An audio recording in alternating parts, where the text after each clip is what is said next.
room at the end of the day and push people down the stairs. So my name's Andrew Hay. If you saw me speak yesterday, you're going to hear a lot of the same jokes because I have a very small repertoire. Give you a little bit of an idea about me. I am the Chief Information Security Officer at Data Gravity. Been there since January. Before that, I was the Director of Research at OpenDNS, which is why if you were in Taz's talk, she kept looking at me and I would do this or do this when some of the things she was talking about for DNS. So I built that team. Really fun. I was the Chief Evangelist and Director of Research at CloudPassage for a while. I was also a dirty industry analyst for a number of years. I worked as a practitioner doing a lot of incident response, forensics, and general information security office type stuff at the University of Lethbridge in Western Canada. I'm sure you've never heard of it. It's about an hour north of the Montana border, so really in the middle of nowhere. I also worked in the information security office for a bank in Bermuda. I'm not going to tell you which one, but there's only 3, so 1 in 3 shot. It sounds a lot cooler than it actually was. I also worked at Q1 Labs, which is now IBM. I think I was employee 34 or something. And I've written a whole bunch of books that, looking at my statements, none of you have read. I'm assuming you all were in that session yesterday because none of you laughed at that. I blog sometimes. I spend a lot of time on planes going from conference to conference. I think this is my 18th or 20th conference this year. And I've still got as many to fill out the rest of the year, which my wife is very happy about. So what we're going to talk about, so first, why me? I've managed engineers, I've managed researchers, security analysts, a whole bunch of different companies. I am a self-taught data scientist in that I have no scientific background. And our Ruby and Python hacker, and I use the term hacker with the air quotes because I'm not a hacker in the sense of I really understand these languages and can rip them apart. I just kind of piecemeal things together until they do work. They look pretty horrible. If you go to my Git repo, you'll look at that and say, wow, how does this even work? Because I'm generally as surprised that it works as you might be. So some of the research I'm kind of known for, which isn't that great a thing. I did a lot of the initial research on the IoT Hello Barbie. I actually had someone come up to me at RSA and like, hey, you're the Hello Barbie guy, which is, that's what you want to be known as. It's like, oh, it's like, no, you're the guy that hacked the car. Like, no, you hacked Hello Barbie. Great. A whole bunch of bogus website research, presented on a lot of graph theory and malware analysis at Black Hat. It's been fun. So I've been a practitioner. I've managed teams of researchers. I've also hired a lot of people that are new to the research game, either right from academia or from the security just side of the planet. And these are a lot of tips and tricks and methodologies that I've developed to help people start a research project. Because that's probably the number one thing that I'm asked is, what do I research? And this is from employees who I've hired to be researchers. Like, dude, you're the researcher. You tell me, what do you want to research? Stuff on the internet, malware. Like, that's a broad category. I wouldn't even say that's a category. So I use this model not to insult anyone, but just to really put in your head the different types of research that is out there. And I use this a little bit. This is much better. So there is pure knowledge type of research where you're doing it for the spirit. This is highly academic, not very applicable. Whereas bottom right hand, Thomas Edison has a ton of patents, has built a ton of physical devices. And I put Dave on here as well because, so if anyone doesn't know who Dave is, he does a lot of lock picking. He's written a couple books. And if he builds tools, it's not to make the locks and the lock companies better, but rather to show how to exploit it in a quick and dirty fashion. So it's not for the betterment of humanity, it's for tackling a particular objective. So I would say that the hybrid of this is the user-inspired basic research, and that's where I put Charlie and Chris in for the car hacking stuff. Because it wasn't, hey, we're going to do some really cool stuff and that's it. It's we're going to do some stuff to raise awareness and hopefully change the way people develop and implement technology in cars. And I'd say they've done a pretty good job of that. So this is a graphic for, if you look up what a data scientist is, these on the left, I know it's kind of hard to read, but under math and statistics, we've got things like machine learning, statistical modeling, experiment design, Bayesian inference. If you're a math or science nerd, you may say, oh yeah, that's me. That's totally me. I am crap at math, so that is not me. Domain knowledge and soft skills. This is where I shine, where I have the knowledge of the attacker, of the threat, of the device, and I can communicate it in either a written fashion or a presentation, or online, just some sort of publication. Programming and database, I already told you I'm a crap programmer, but definitely key components if you want to do some research. Now, I will say that you may not have all of these. It's probably a safe bet. Does anyone here not have any of these, by the way? Yeah, so does anyone have all 4? Oh, no one's arrogant one is arrogant to say that he has all 4. Good for you, sir. Communication and visualization, that's another one that's very important, how to communicate your findings to someone's who don't really care about the numbers and the knobs and the degree of twist in the knob to get a certain result. They want to see the pretty pictures, they want to see the findings, they want to see what made it tick, or they want to see the sausage without seeing how it was made. Which, it's an important skill. I will say that infographics are kind of like the knock-knock joke. Infographics are similar to knock-knock jokes in that they're the lowest form of communication for a joke. Infographics definitely fall into that category. They're very marketing. They're good at very big picture stuff, but not, succinct information. So this is for a data scientist. When I looked at this, I said, okay, there's a few things that are missing for a security researcher. And that's curiosity, event action driven. So if you work for an organization as a security researcher, you will get things pop up like the release of Hello Barbie. Like, hey, that thing connects to the internet. I need to research that. That's an event driven. So product release drove us to research that.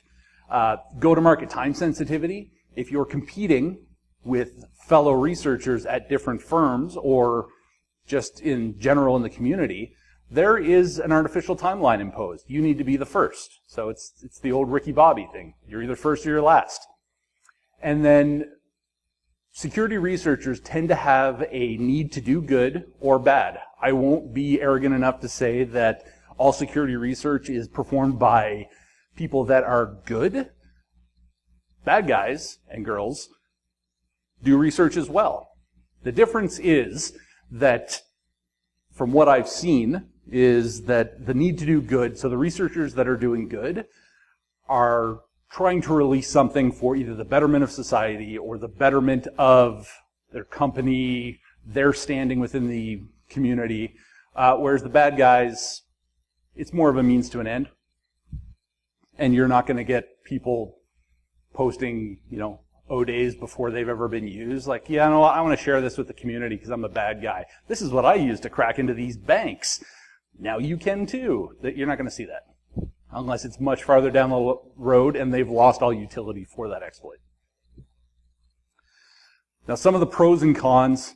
Now, you might say, okay, I still don't know what to research, Andrew, but we're getting there. There's types of research and pros and cons to each. So if you do net new research, you have full control over the experiment. You get to define the parameters because it's your baby. You also have the potential to be first. If no one else is researching this, which it does happen, sometimes you're researching something that no one else has thought to research. The cons, though, it's very time consuming because you're starting everything from scratch, from the ground up.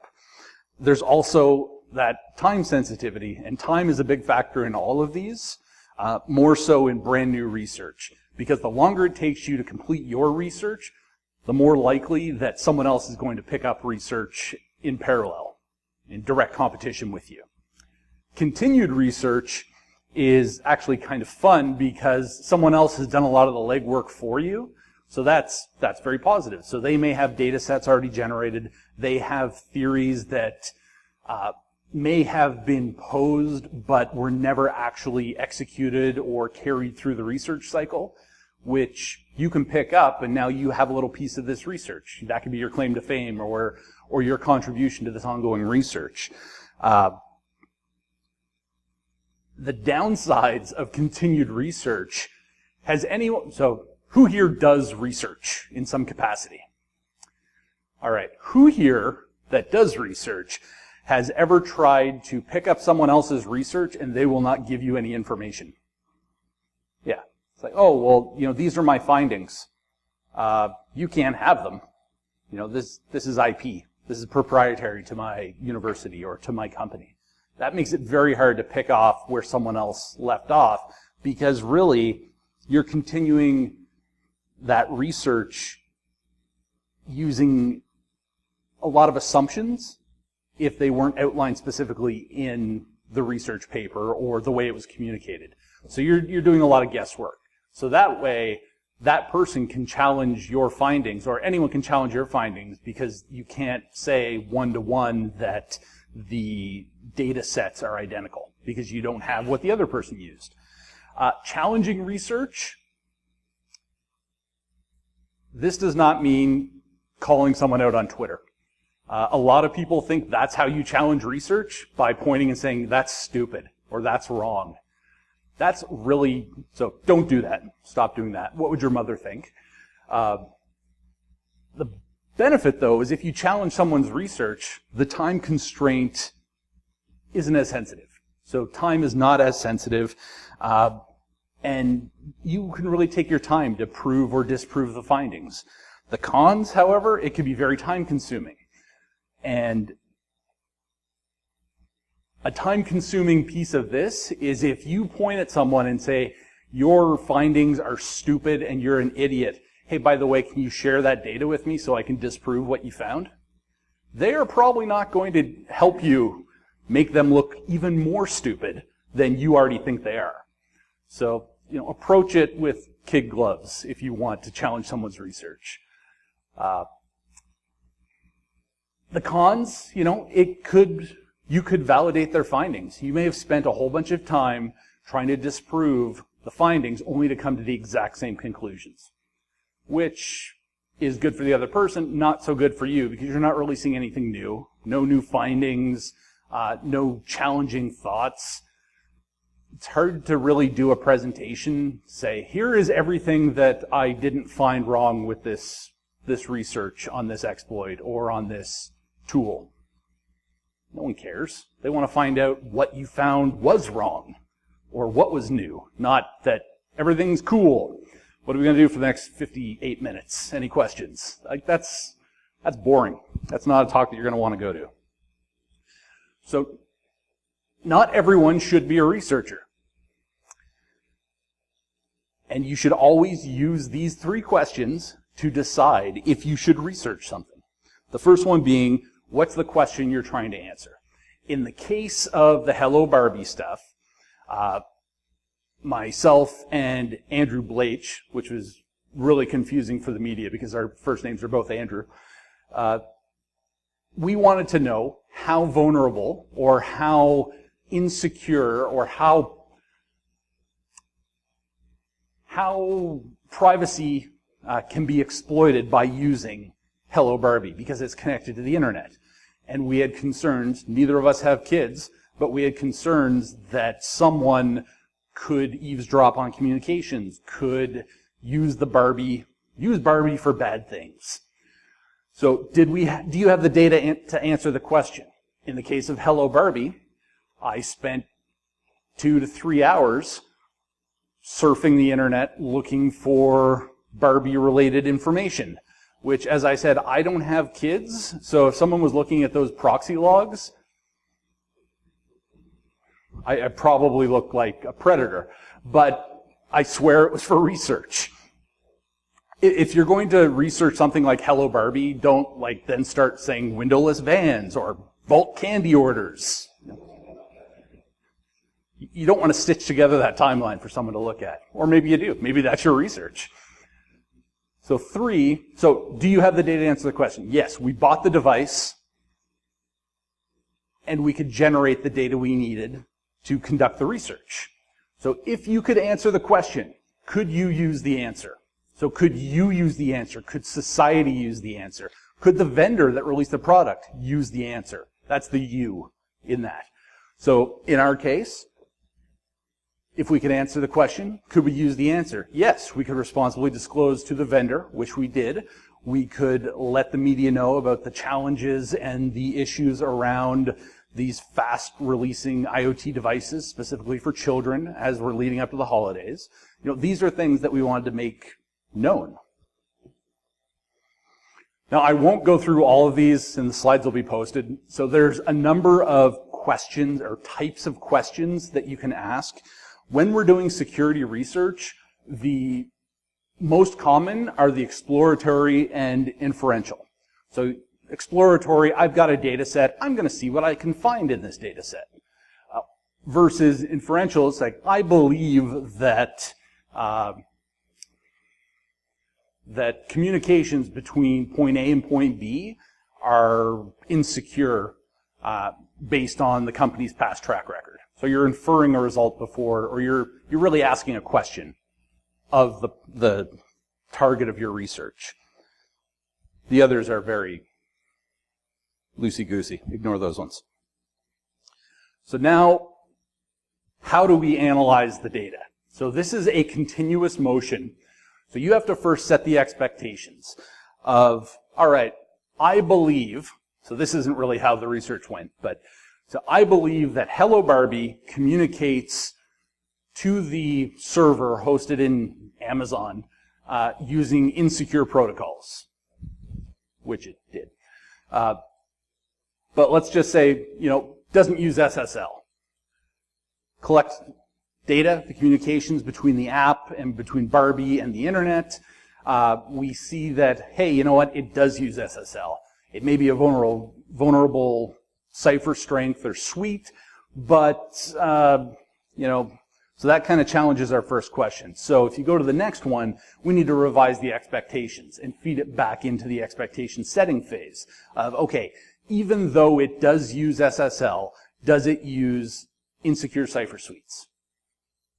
And then we just keep going until we can really form a hypothesis for our research. I'll tell you, there's nothing worse than posing a very broad, vague question and then getting to the end of your research and finding like, oh crap, that wasn't good. That wasn't a good research project at all because there's too many different ways I could take it and I didn't refine it down as much as I could. So if you are going to perform research, you should have a question, because if you don't have a question about something, then why research something? You should have a curiosity. So if you are not curious how a device works or how an application works or how the target of your research is interesting or how it operates, you're probably not going to have much of a personal attachment to your research. And if you don't have an attachment to your research, that's kind of like someone giving you a whole bunch of homework and say, hey, you know what? I know you don't care about this, but you should do this. You'd be like, no, I'm not going to do that. It means nothing to me. I don't care. So it'll just drag on. Now, time, how many people here are married? So that's a lot of people. So how many people have kids? So you have ample time to do whatever you want. lots of free time for research. My advice to you, so I have 2 dogs and I'm married. Not to the dogs, to a wife. But time became a challenge. But you know how I carved out time? And this is how I suggest you do it, is find a television show that your significant other loves that you cannot stand. For me, Dancing with the Stars. I would rather shove so many forks in my eye than sit there and watch Dancing with the Stars. On the plus side, it gives me an hour to 2 hours a week to do research. In that time, over the years, I've learned Python, I've learned Ruby, I've learned R, I've learned data science, I did Hello Barbie research, I've done a whole bunch of other research, I've built tools. Thank you, Dancing with the Stars, for giving me research time with your stupid show. So find a show that you hate. Bachelor is probably another good one. My wife doesn't watch that, but if she did, I'd gain more hours a week. So the ability to execute. This is key. You can have an awesome idea for a research project, but if you have neither the time, the curiosity, or the technical skills to execute on that research, that becomes a challenge. So I forced myself to learn Ruby, R, and Python because I needed to create tools that weren't there and analyze the data in a repeatable fashion. I'm a very bad programmer. I wouldn't consider myself a programmer. I am far better at foosball, which I would say that I majored in college before I dropped out, because I couldn't envision myself sitting behind a keyboard coding for the rest of my life. That just wasn't me. Look at me now. So I dropped out and I didn't want to do that anymore. We'll talk about some of the different areas of research in the next few slides, but you need to be able to execute on one or some or all of the different areas in order to provide some sort of research. Maybe you're great at graphics. So I realize that that's not something that I expressly outlined in the areas to execute, but the ability to communicate your research is fantastic. That's not a skill that everyone has. Taz was a good example. When she was up here presenting, she was presenting things that her team did. But the shared collective, she has the ability to present it to people. Granted, she does her own research and is hyper-focused on some of her own things, but the ability to present someone else's research, that's a skill that not a lot of people have. And then the last one is the asset, device, software. I usually just group this into asset or device. So if you're going to research software, have the software. If you're going to research a device, buy the device or borrow the device. We'll get to that in a little bit here too. So device acquisition or asset acquisition. You can fork out money and buy something, electronic software, toys. You can borrow it from work, from a friend, from a neighbor. You can, quote unquote, rent and return it from an electronic store, Rent-A-Center. Do you guys have Rent-A-Center up here? They have a lot of stuff that you can just rent for a week, do some research and return it. No questions asked. You can download. So for any software, you can get trial, VMs. If it's a SaaS application, it's going to be there anyway. You can get a 30-day, 90-day trial, poke and prod at it a bit. So these are some of my favorite places to rent equipment and software. Costco. I love going to Costco. I just hate waiting in lines at Costco. But they have a full refund policy on everything. It can be on fire and melted as you bring it back to them, and they'll be like, yeah, well, we'll give you credit, or we can exchange it. So you have to return it within 90 days, and this includes televisions, projectors, computers, cameras, camcorders, tablets, iPods, MP3 players, which we all buy a lot of these days, and cell phones. I assume that means the pay-as-you-go phones, not the ones on the long-term plans. Target, another good one. If it's a Target-branded item, you know what? If you can't think of a research project, do research just on Target-branded items that they resell or they package, because you can return it up to a year later, even if it's unpackaged. Unopened in new condition, so non-Target stuff, 90 days. No contract cell phones, computers, cameras, gaming systems, 30 days. Music, movies, video games, because everyone responsibly purchases them and doesn't download them illegally from the internet, that have not been opened, can't be returned, but you can exchange it. So if you want to focus on the latest, greatest games or software or some of the software that's embedded in DVDs or Blu-rays, you have a continuous loop. You're just like, yeah, I didn't like this, I'm going to return it. Oh, I didn't like this one either, I'm going to return it. Eventually someone's going to catch on, but then you just move to a different store until you get onto a list, and then you start borrowing or enlisting your friends. I had my researchers at OpenDNS buy stuff online so that it didn't look like I was hoarding a whole bunch of stuff. Because the last thing I wanted is like, hey, let's do research on pressure cookers. No, we probably shouldn't do that. And I'm not going to buy 10 of them from one site at one time. And fertilizer. We're going to get a whole bunch of fertilizer too. Fries. I don't know if you guys have Fries here, but if you're in Vegas, go to Fries. We've got a bunch of them on the West Coast. I think there's some on the East Coast too. But I'm like a kid in a candy store walking through there. Every piece of electronics, making, building, destroying equipment, plus they've got a huge, absolutely huge aisle that's filled with connected toys, like kids' toys. So one day, my wife, I told her that, I'm going to go to Fry's, just pick up some stuff for research. And I'm like dancing down the aisle with a cart and picking all these toys. Again, if I went out into a windowless van, someone would have called the cops. But I had all of these things that I could test and then return. And there's a lot of obscure stuff that you can't get at Costco or Best Buy or anything like that. Like a lot of knockoff Chinese brands that no one's heard of that are just resold or repackaged. Like, oh, all right, well, I'll test that and then return it. So $250 later, I had a whole bunch of stuff to test. A whole bunch of webcams that no one's ever heard of. Best Buy, they have a lot of really good new products, especially when it comes to physical pieces of technology. I would advise that you don't try and rent a television before a big sporting event.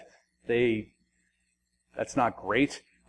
They will typically push you, like if you're going to get a whole bunch of stuff on Christmas break and research it, they're going to force you to return it either before Christmas or like weeks after Christmas, just because they can't keep up with the demand.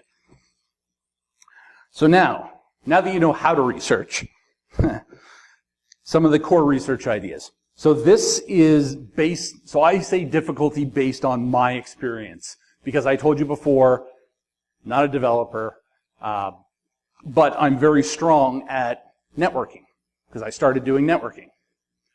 Dial-up tech support. Yeah. So just, if you don't have a lot of knowledge on how to research something or how to develop your own tools, it's very easy to learn how to use Wireshark. A little bit of a steeper learning curve for TCP dump or some of the other packet capture tools.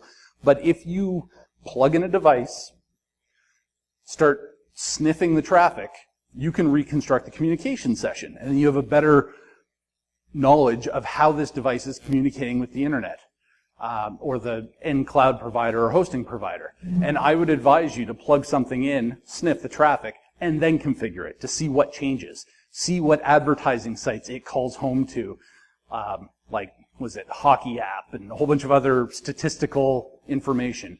Does anyone here have a Samsung Smart TV at home? Is it connected to the internet? Probably. Yeah. So if you looked at the traffic, that's some research that we did when I was at OpenDNS, is it calls home to Korea using a piece of software that is no longer supported and shouldn't be in the product anymore. But it's okay, it's the good Korea, so everyone can relax. But it's analytics that, these Samsung Smart TVs get put in offices all the time. You don't have overhead projectors anymore. You have TVs. Then some idiot's going to say, hey, this thing can connect to the internet. We should connect this to the internet. I digress. Software. If you can download the software, associated software with the toy, with whatever, maybe it's a standalone application, you just want to reverse it and pick it apart, you should also think about the UI UX, back-end software that's required, the communication channels from, maybe it's running a SQL database, or what's the small SQL database? Thank you, SQLite database. A lot of tools use that. A lot of mobile devices will write to a SQL database on the phone. So if you're installing apps, you're going to want to include that in your research. There's scope. The platform itself, if you want to do research on the operating system or the cloud provider that it is running on, that's another area of research. I split out the hardware and the circuitry, and I differentiate them in this way. You can research the hardware without really knowing how it was architected using schematics. So the difference is hardware, you can say, okay, it has USB ports. That's cool. It's, I don't know where the UART is. I don't know where any of this stuff is, but I know what this thing looks like when I rip it apart. You can document accordingly. You can start for the circuitry. So from the hardware side, if you can look at serial numbers of various devices and components, Google them. It's probably all coming from the same warehouse or distributor somewhere in China or Southeast Asia somewhere, that you've got a lot number and a bin number, and you can say, okay, this is what this is used for. Now the circuitry, is anyone here taking electrical engineering courses, or like they were fun. You can do a lot if you understand. Let's say you find a kid's toy that has a resistor that isn't sufficient for what's going through it. Maybe this thing catches on fire. Maybe that's some research that the vendor should know about before they release it to the general public, or the general public should know about before buying it for their kid so that it doesn't burn their faces off. Or not, your call. So these are some of the questions. From a network level, where does it call out to? Is the data encrypted? Software, does it have any flaws, tamper protection? Is plain text data available? Usually it is. The platform, is it hosted in a way that I can circumvent how it communicates or how it operates based on the actual endpoint? Hardware, is it usable information if I direct connect to some of the I/O? And then circuitry, known or unknown issues with specific components. That's another cool thing, is if you find something that has a recall because of a problem, that's a shortcut to publish research right there. It's like, hey, these devices, which are now sold in bulk to this particular manufacturer and is included in this line of devices that they're aiming at children, these could cause physical harm. We should do something about that. I often think, and this is just arbitrary in my mind, that a research team ideally should be made up of 3 people. It can be more, it can be less, but I find that it's usually easier with 3. Specifically with these areas of expertise. Hardware expertise, network expertise, and software expertise. Usually what happens when you're doing research, though, is you may have someone that spans hardware network expertise and someone just software. Or even more common, you're researching something on your own and no one has hardware expertise or no one has software expertise. That doesn't mean that you shouldn't research. That just means that you don't have to ask questions or pose a hypothesis as it relates to an area that you don't understand. And a great example is, if you make do with what you have, this allows someone else to pick up the slack. So if you ask your friends, colleagues, the internet, someone want to help me with this research, nobody jumps on and helps you. You just document in your research that, I am only going to research the network and software capabilities of a particular device or of a product suite, not the hardware. And let someone else pick it up down the road. And you can invite people, say, here's the data I have thus far. I haven't looked at the hardware because I don't have that knowledge. If you want to do that, You can run your own research, you can help me contribute to mine, or we can release something together. It's great. Now these are just some very quick ideas of the types of labs that you can set up. And these are things that, don't think that when I was at OpenDNS I had this huge lab. A lot of these were like stitched together on a ping pong table. That was my lab workstation. So if you're looking at software, you probably want to look at the security of the site you're downloading from. Is that susceptible? Can someone poison that site and replace it with a new executable that is required to download? Is there firmware for a particular device that you should analyze? You should analyze the device itself if it's an IoT device. You should look at the mobile app device. If there's a mobile component, you can look at the platform that it's running on, the mobile, the firmware of the device, and then you're probably going to have an analysis station where you're taking all of your data and centrally analyzing it and aggregating and doing your research. And for God's sakes, back it up. Networking, this is typically what I do is I set up an external router, an internal router, and then in the middle, you know how hard it is to find a 10100 hub brand new right now? It's really hard because everything's a smart desktop switch now. So if you don't have a hub, and looking at the age of some people in this room, I would assume that there's at least one hub sitting in a box somewhere in the basement. Get a switch with the ability to have a span or a mirror port so you can watch the traffic, or get a network tap. I will warn you though that if you don't get a regenerative network tap, you're only going to see one side of the communication. So you may see internal only or external only. Regenerative tap, you can see both ways. But really it's cheaper just to get a switch that has a span port. And start taking your PCAPs, your logs, your header information, and store that offline, because that's part of the network knowledge that you really want to bring in to your research. Yeah, this is... So, wait a minute, that was networking? That was networking. That's an extra slide. Always think about bidirectional communication, not only what you're sending to it, but what it's sending back to you. And also look at the cloud hosting infrastructure.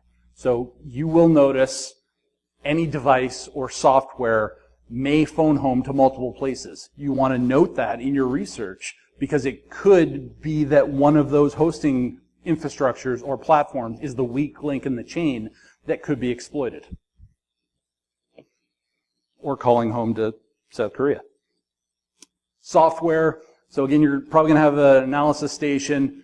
You can look at the code for the UI, API, open vulnerable ports, you name it, and the cloud infrastructure itself, the UI, the API, any ports that may be open or services that are running on that cloud provider that could introduce additional security vulnerabilities or methods to tamper. Hardware, again, this is an area, not my personal expertise. Did take a whole bunch of electronics in school, but again, I was much better at foosball.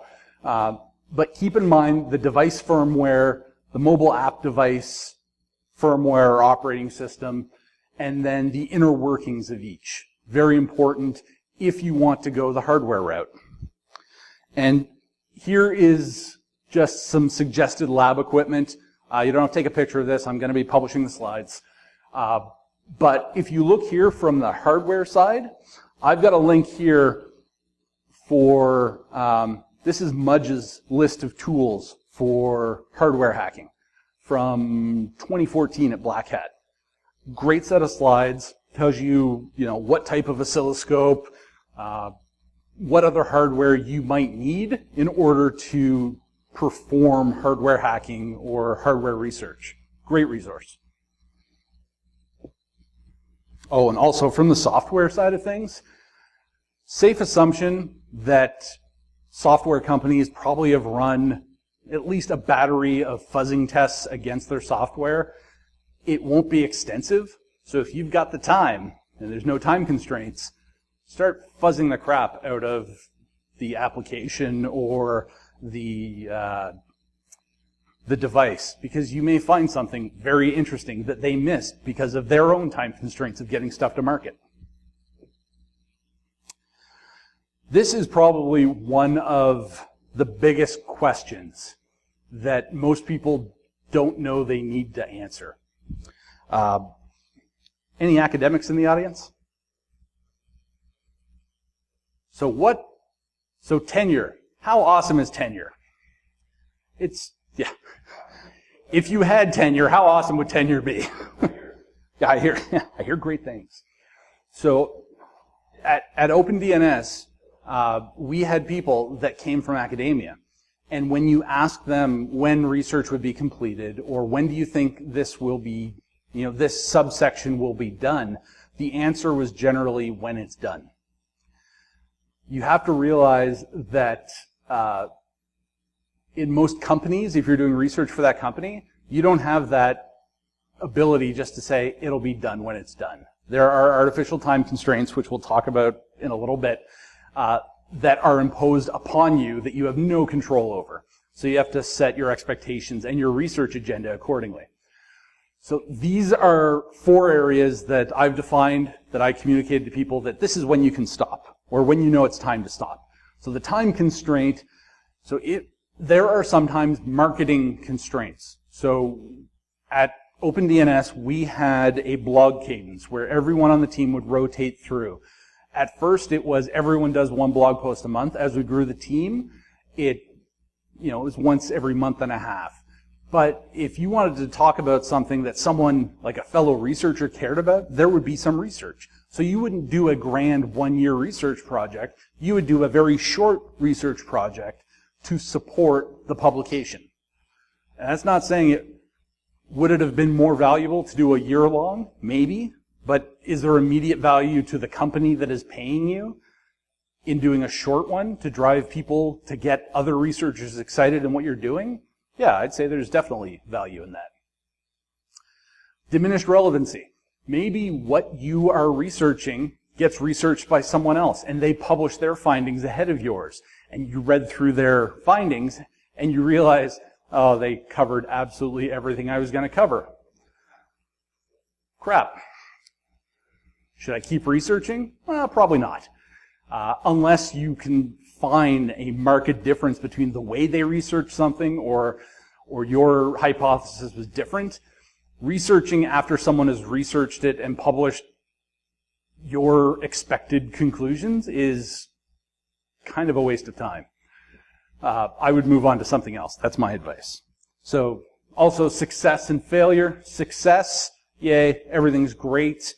I can publish my research. Failure, I've disproved my hypothesis.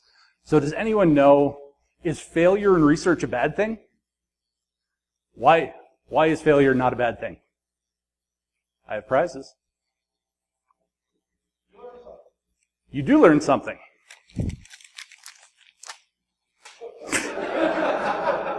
Anyone else? There you go. Sure. Hand that. My back's sore. This is as far as I'm going to walk. So, failure, so success. I'll talk about success a little bit first here. So it's a crucial part of the research project. It's great. And you know that you have hit success. You've hit pay dirt if you've created new knowledge that was not out there before. Someone has made a decision or a policy or something has happened as a direct result of your published research. A report, presentation, whatever, infographic. You know how I feel about infographics. And, sometimes you can mark success by saying, I don't have the data I needed to really get my question answered.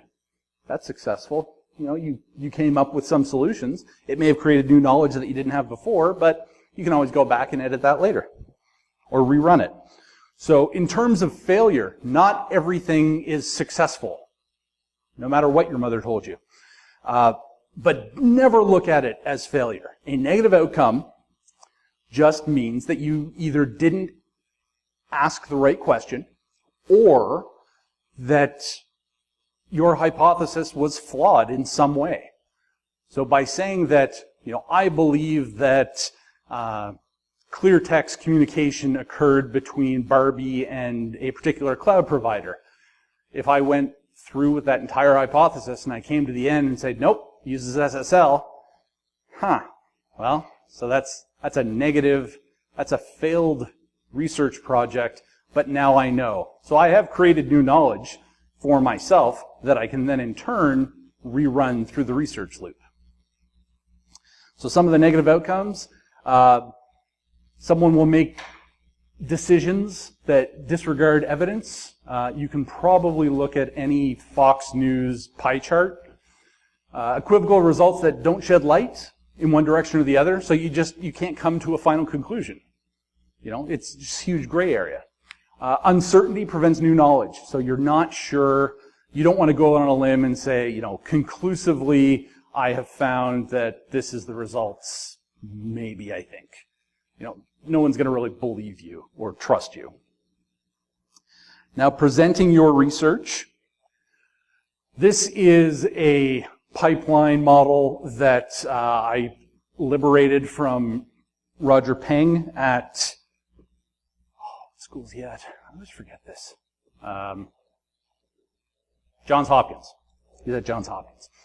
So this is the way he thinks of the research pipeline. So you have the data, you've created code, you've got the analytical data, you have some analytics code, and you have the results. Now I need to present it in some way, shape, or form. So now what we're going to talk about is this part, the presentation side of things, which will make you famous or infamous. So some of the ways that you can publish research. And don't think that everything has to be an academic paper. A lot of academics that come out of school, they've had it drilled into them through their master's or their PhD program that everything has to be a long, boring paper with all of the facts and figures. Sometimes it can be just a short blog post with, more information to be released at a later time. So blogs, very effective way. A lot of bang for the buck. A lot of people see those. Articles, if you're publishing your findings in a journal of your peers, you're getting exclusive access to peers who can validate your findings and recreate your findings, but you're really limiting the scope. So, sorry, that was for papers. So articles. When I talk about articles, I'm thinking of trade publications like Dark Reading or some of the other trade pubs out there that will publish a lengthy article based on someone's research. You can get a lot of face time and publication value by giving a reporter an exclusive on your research.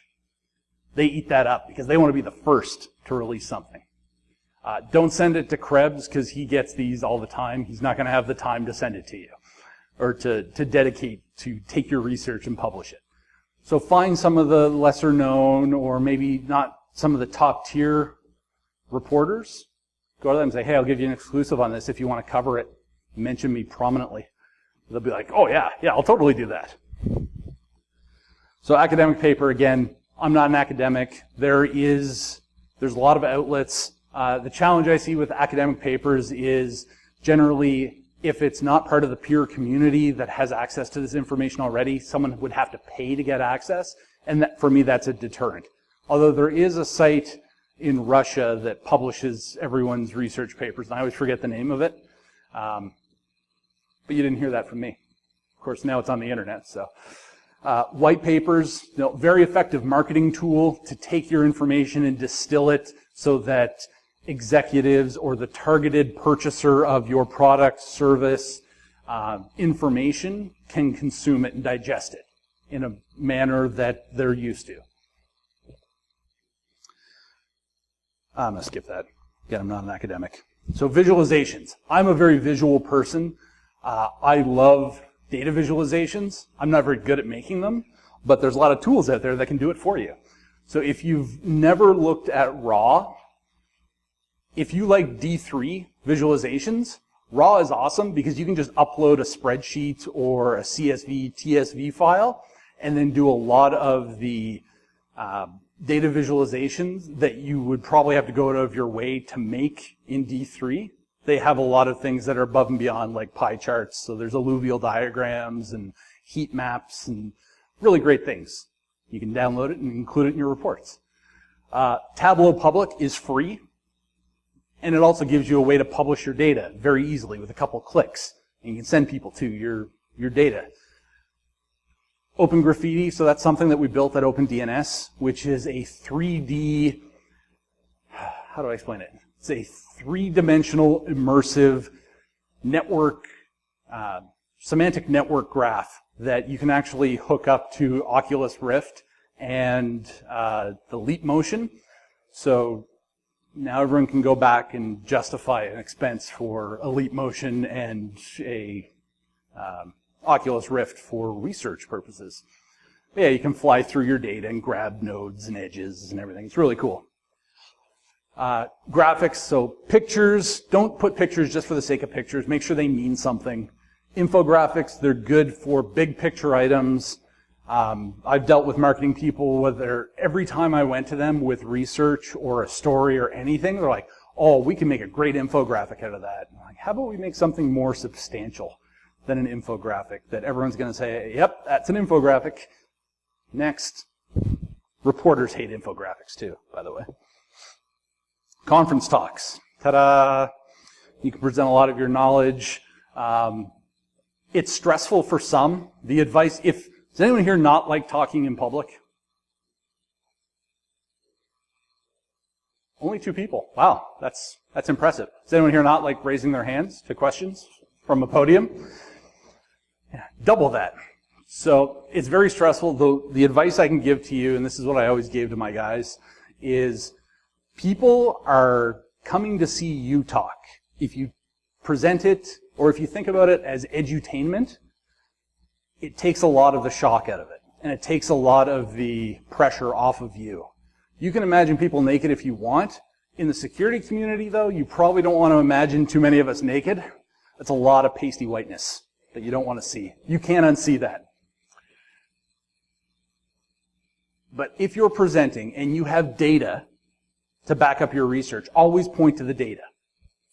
Press interviews, you need to really up-level it and make sure that they can understand what you're communicating. Another tip that if you're dealing with press, if you write for them what you want to be written, it's so much easier for them to copy and paste that you become an asset to them very quickly because you've done a lot of the work for them. And always remember sound bites and charts. That's what reporters want.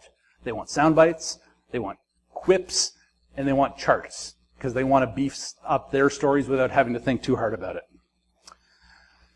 If you're going to present your code, which I strongly encourage, Python, R, Ruby, use whatever you want. It's your code. Pick a language that other people use. So don't use COBOL. Don't use Fortran. God, don't use Fortran. Jupyter Notebook.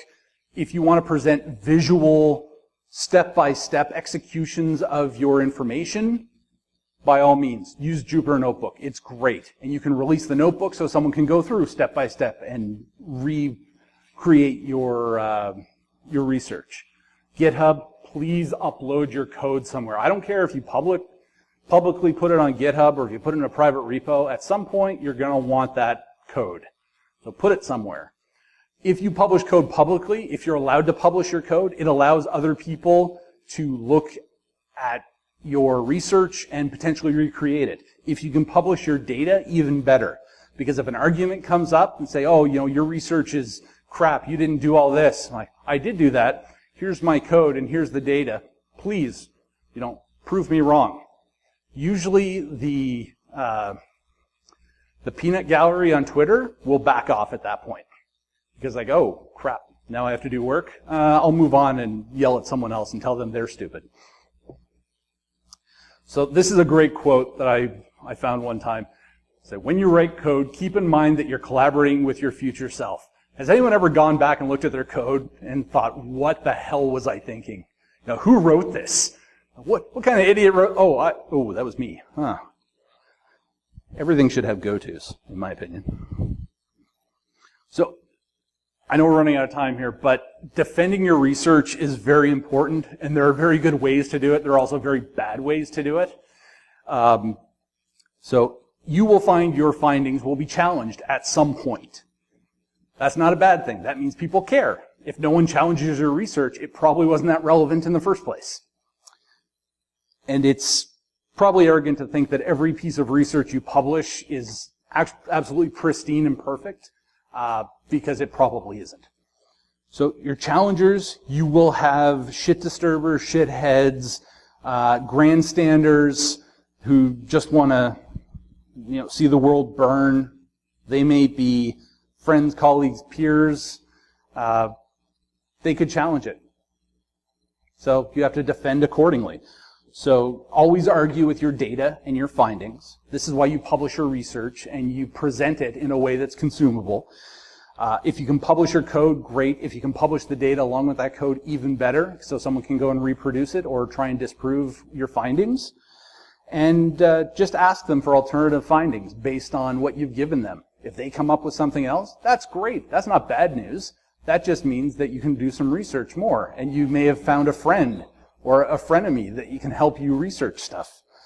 And some people will just challenge your research because they're jealous of what you do.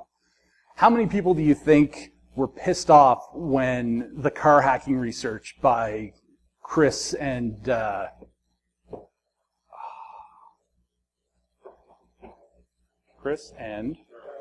Charlie Miller? Damn it, yeah.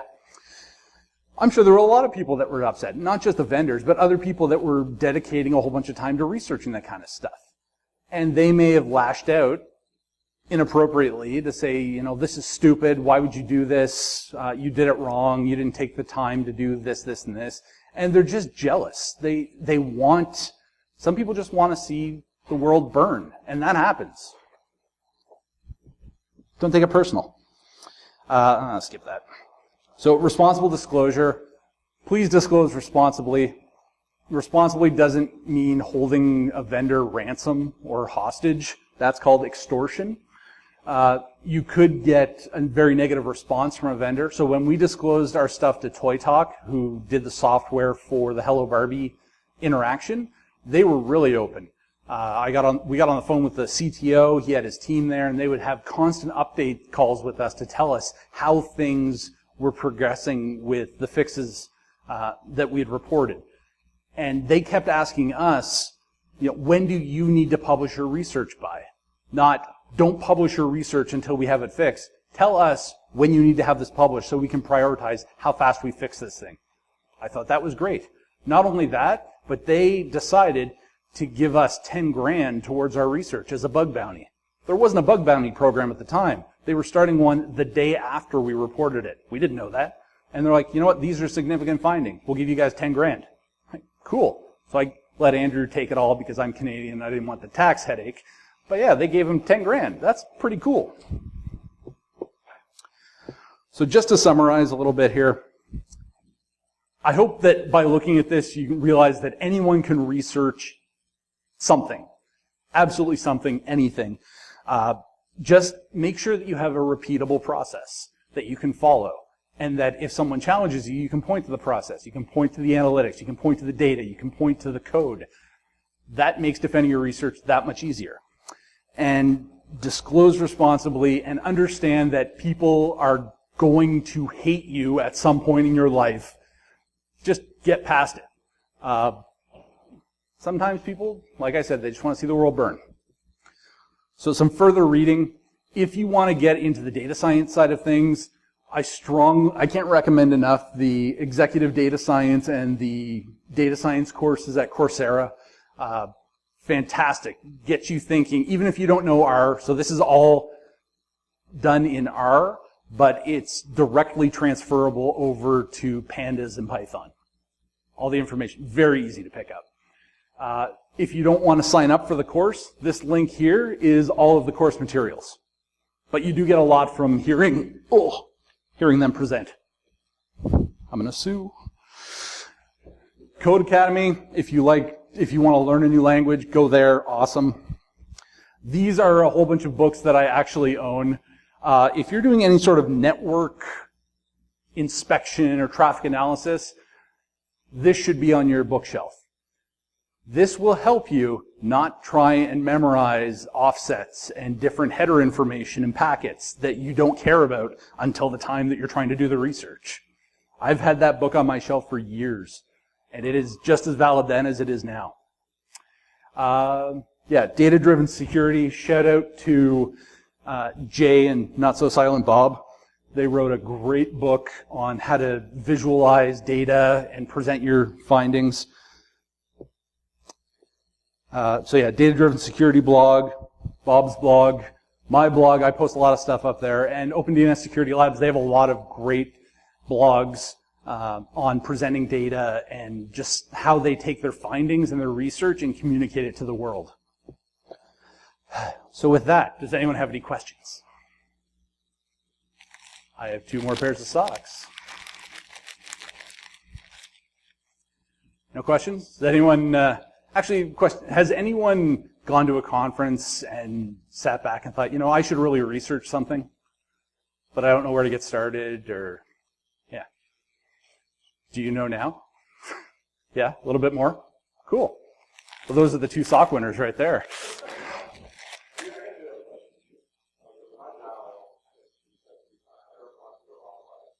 There you go. Or you're just trying to not admit that you love watching it too.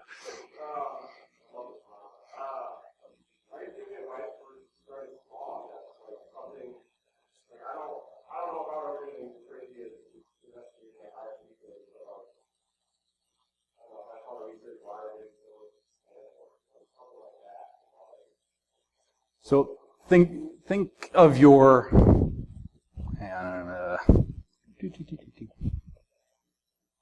man, this guy's got a lot of slides.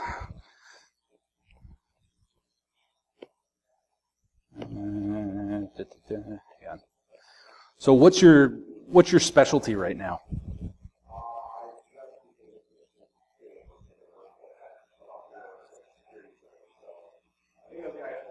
Yes, yeah. You going crazy back there? Yeah, all right. So ask yourself, so what's the question you're trying to answer? How much spam am I, or why am I getting so much spam? It's really loose, so you need to really tighten that up. So pose a question or find a question. So I'm launching a website that's called researchsomething.com, and I'm going to start putting things up there like, you know, here's a research topic. Someone go and do something. But you need to figure out a tight question with constraints that allow you to focus on just a small piece. IoT devices, it's great if you just want to do network side, or if you just want to do software side. Or if you want to build tools, you know, there's a lot of different ways you can go.